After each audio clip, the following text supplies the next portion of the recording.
Where would Mead be without the mighty and legendary drinking horn? Even Thor himself was once tricked into drinking from one so deeply that he drained the oceans and created the tides. I believe that few objects really connect and are so closely tied to the mythology and imagery of Mead than this ancient vessel. In the book that most of my learning came from, The Story of the Drinking Horn, Vivian Edding traces these vessels back thousands of years across civilizations. Okay, thousands of years.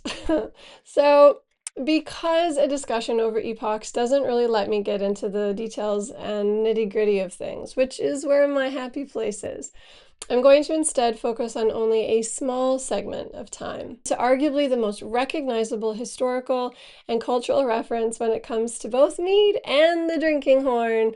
I'm talking about the ancient Norse peoples. Okay, and yes, the Vikings, but remember that that was a job and a role, not a people in and of itself. Right out of the gate, the first thing that we need to reconcile here is that this vessel was already ancient, already legendary by the time the ancient Scandinavian peoples inherited it.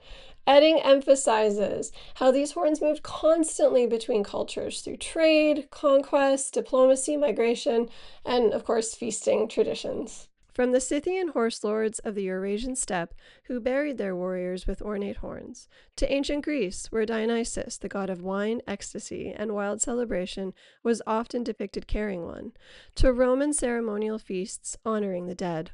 By the time horns moved northward into the mead halls of the Norse and Germanic peoples, they were already an established and very prestigious item of not only everyday use, but ceremonial and political relevance. So what did they actually look like? Well, they're horns, really, but it's more than that. For most Norse farmers and warriors, the drinking horn was a very practical object, shaped very much by the animals that surrounded them directly. They were crafted from the horns of domestic cattle or goats. They were scraped clean, boiled, and carefully sanded until smooth and slightly translucent. Most were simple in appearance, plain vessels marked only by modest geometric carvings or the occasional rune etched by hand. Roughly a foot in length and capable of holding up to a liter of ale or mead, these were the everyday horns of the mead hall. But for chieftains and the wealthy elite, the drinking horn became something far more extravagant. Some were crafted from the immense horns of the aurochs, and these were a gigantic wild cattle that once roamed Europe before extinction. The horns had rims, often reinforced with silver, bronze, or gold, and they were often decorated with intricate stamp designs or delicate openwork patterns. The pointed tip might be capped with a cast metal terminal shaped sometimes like a raven, a wolf, dragon, or serpent, and this would really transform the horn into something almost mythic in appearance. In great trading centers like Birka and Riba, archaeologists have even uncovered fragments of drinking horns made entirely from blown glass. And this would have been a very rare luxury imported from the Frankish world or perhaps Italy. And it would have been displayed during feasts not merely for drinking, but as the unmistakable symbol of wealth, power, and prestige. But let's next consider usage. The purpose of the horn was not just to simply quench thirst, and in this way, the Norse drinking horn was never an isolated object. Again, it carried the memory of thousands of years of human ritual. Germanic rulers transformed them into symbols of the mead hall, and by the Viking Age, the horn became deeply associated with warrior fellowship and heroic identity. And this is the world we see reflected in Beowulf, the Norse sagas, and in Viking archaeology. Horns were passed around during the symbol, which was a ceremonial round of drinking where oaths were sworn, boasts were made, ancestors were honored, and political alliances often sealed. Words spoken over the horn carried immense weight.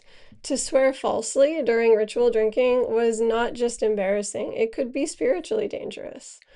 Drinking from one was also often seen as a test of endurance and a declaration that you belonged within the hall. Because unlike an ordinary cup, a horn couldn't simply be set down. Most traditional horns ended in a tapered point without a base or a resting place. So once somebody handed it to you, you had to down it or pass it onward. So the act of drinking itself became a ceremonial performance of honor. This notion connects with the most famous drinking horn myth of all, Thor and the Horn of Utgartha Loki. In the myth, Thor journeys into the realm of the giants. There, Utgartha Loki challenges him to what seems like a pretty simple feat, to empty a drinking horn. Thor, famous for both his strength and great thirst, accepts immediately. Of course he does. He drinks very deeply, one gulp, then another, then a third. But impossibly, the horn never empties. The level barely seems to move, and Thor is humiliated. Only later does the giant reveal the deception. The horn hadn't contained just ordinary drink. Its far end had secretly been connected to the ocean itself, and Thor's immense power was so great that even drinking just part of it caused the seas to recede, causing the tides of the world that we now know. And so here we see one of the great examples of how the drinking horn in Norse mythology wasn't merely just a vessel. It was a cosmic object, a symbol of power, honor, and fate. And it's also noteworthy that drinking horns were not only associated with men. Archaeology repeatedly shows us decorated drinking horns buried alongside women in Viking-era graves. And this is because in Norse hall culture, women played a very important role, a very important ceremonial role, as mead bearers and hostesses of the hall. To be offered a horn by a noble woman was one of the highest signs of hospitality and in this an honor. The horn itself also became a treasured family heirloom, and it was passed down for generations, with each owner adding carvings, fittings, or decorations over time. These objects accumulated memory, history, and identity. And as the drinking horn held significance in life, so too did it in death, its symbolism extending beyond life itself. Because in Norse belief, death was not an ending, but a transition. The dead were often buried with objects they might need in the next world, like weapons, a comb, game pieces, jewelry, and oftentimes drinking horn sets. Though the horn material itself in most cases has failed to survive, at many burial sites, archaeologists have uncovered the metal fittings, mounts, and chains that once adorned them. And this connects directly to one of the most beautiful and well-known stories of Norse mythology, the arrival at Valhalla, or in ancient Norse, Valhall. According to legend, when a warrior died bravely in battle, they became one of the Einherjar, Odin's honored dead. As they entered Valhalla, they were welcomed by Odin's shield maidens, the Valkyries, and waiting for them was a drinking horn brimming with mead. The Valkyries' offering was not simply a drink. It was recognition and acceptance, the ultimate symbol that the fallen warrior now belonged among Odin's chosen. The greatest, bravest, and truest warriors became they who would feast and fight in Valhalla for eternity. Each day battling, each night resurrected to gather once more in Odin's hall, drinking from endless horns beneath the rafters of the gods. Oh, it's such a cool story.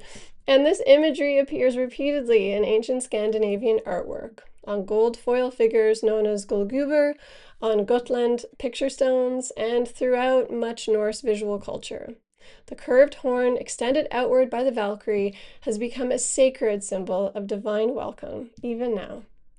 And speaking of now, today drinking horns still survive. We see them at festivals, ceremonies, historical reenactments, in film and television like Game of Thrones and Vikings, of course, in art, and happily in modern mead culture.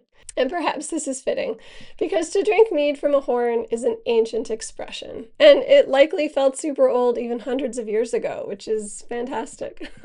Its shape connected the drinker to the animal world, to ritual, ancestry, and heroic tradition in a way an ordinary cup just never could. And perhaps that is why the image survives so powerfully.